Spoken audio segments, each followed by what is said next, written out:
En 2006, Roblox est officiellement né. À l'époque, le jeu était très différent du phénomène que l'on connaît aujourd'hui. Il ne s'agissait pas d'une multitude de jeux, mais plutôt d'un grand terrain de jeux virtuels, où l'on pouvait construire ses propres mondes, à l'aide de blocs virtuels. C'était un espace dédié aux personnes qui aimaient inventer et créer des choses, loin d'être un jeu destiné au grand public. Roblox a donné à tout le monde la possibilité de créer ses propres jeux, ce qui a déclenché une vague de créativité incroyable. Rapidement, des jeux de toutes sortes ont commencé à apparaître. Des courses d'obstacles, des jeux de rôle, des aventures. C'est cette immense variété qui a rendu la plateforme unique et qui a attiré de plus en plus de monde. Les joueurs ne venaient plus seulement pour un jeu, mais pour explorer. Ils ont commencé à en parler à leurs amis, partager leurs créations, et le phénomène a grandi. Plus les gens en parlaient, plus la communauté grandissait, plus il y avait de jeux à découvrir. Malgré son immense popularité, Roblox a aussi un côté sombre. Sa liberté de création et son succès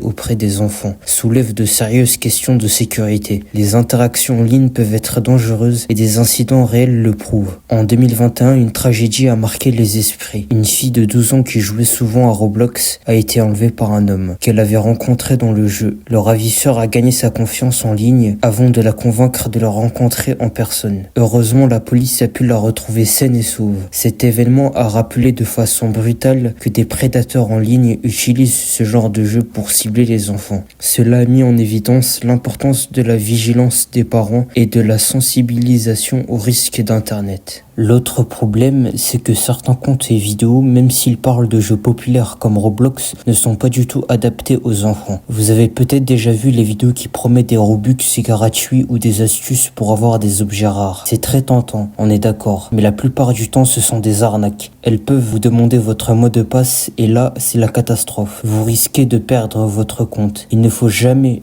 faire confiance à ces offres. La seule façon d'obtenir des Robux, c'est de les acheter ou de les gagner de manière officielle. Il y a aussi des créateurs qui s'amusent à se moquer d'autres joueurs ou qui utilisent un langage vraiment grossier. C'est une forme de harcèlement et c'est tout simplement inacceptable. Si vous tombez sur ce genre de contenu, ne participez surtout pas. La meilleure chose à faire est de bloquer ces personnes et de signaler leurs vidéos. C'est important pour que la communauté reste un endroit sympa. Et puis, il y a des vidéos qui peuvent être effrayantes ou qui parlent de sujets qui ne sont pas pour les enfants, avec des thèmes violents ou des images choquantes. Pire encore, certains créateurs vont jusqu'à publier du contenu, que ce soit à travers des avatars aux tenues très suggestives, des jeux de rôle déplacés ou des mises en scène à caractère.